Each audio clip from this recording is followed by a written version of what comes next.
When I was at Microsoft, I managed all these little projects and I would call them little baby tigers because when you start using AI, and I'm sure you probably have had this feeling, you type in, hey, help me write a 5 email nurture sequence for this campaign. And it's like, da da da da da da. And you're like, oh my God, this is pretty awesome. It's super cute, super fluffy. I love it. I want to keep it forever. But you're not really like, you don't look deeply into that. And you certainly aren't thinking about what happens when that grows up, right? What happens when it gets bigger? And so responsibility is really kind of giving yourself a little bit of room to pause the excitement, say, I love you, you're adorable, but how big are you going to be? Or what do you eat? Data. How much do you eat? Where are you going to live? This analogy helps you enjoy the ride of the excitement of AI, but also take just 1 second and think, what's the worst thing that could happen with this, right? I don't want to be all dystopian, but I do think it's important to just ask one question, right? Where did you get that answer, little AI system? And what's the worst thing that could happen with this information?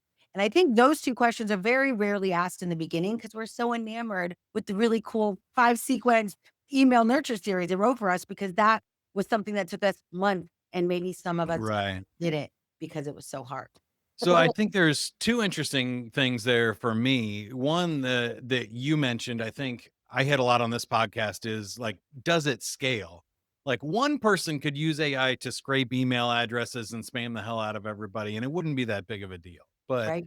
if a million businesses do that, that is a big deal. That tiger grows up and Yes. it's gonna be unwieldy. And I'm really afraid of that. So that's why this podcast is all about teaching people the human first side. How do we do something that does scale and make sense longer term? The other side of things, which I'm excited to talk to you about, is these kind of inclusive data sets, and especially in marketing, making sure that the data it's using is responsible, because I found that it writes a really good nurture sequence based on probability of what will reach the most amount of people.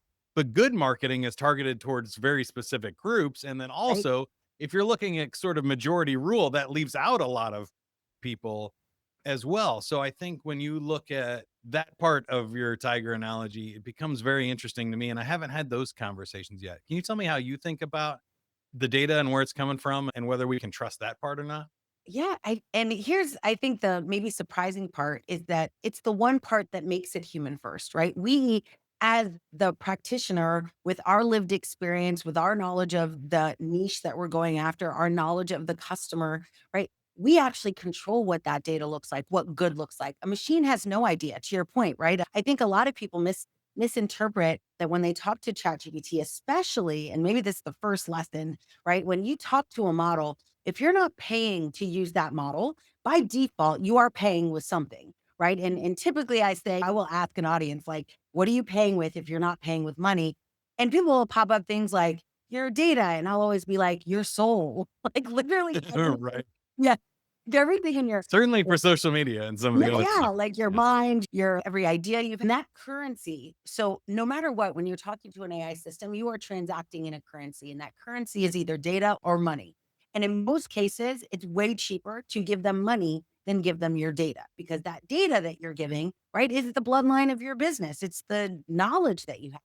So that being said, when you start using a model, it's really important to kind of flip the script, like that you aren't a consumer of an AI. You don't go to a random AI system and say, hey, write me an email, right? You're going to instead first start with what I call the 3 Ps of prompt engineering, right? The first thing you do with every single model is you tell it what its job is, right? What the purpose of it is, what the people looks like, right? Who your audience is. That's you. You as the owner of the company know more than most who your audience is. Like the model is, like you said, it's going to treat everybody the same.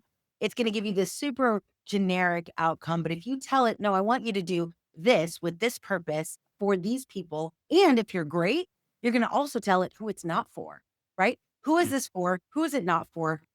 And then the most important, right? So that's 2 Ps, people and purpose. The last P is the most important. What's the portfolio of data you want this AI model to use? And you're going to give it to the model. Don't let the model use its training data because it's nonsense. It's the internet. I don't know if y'all know this, but like The we're internet is using it, nonsense. right?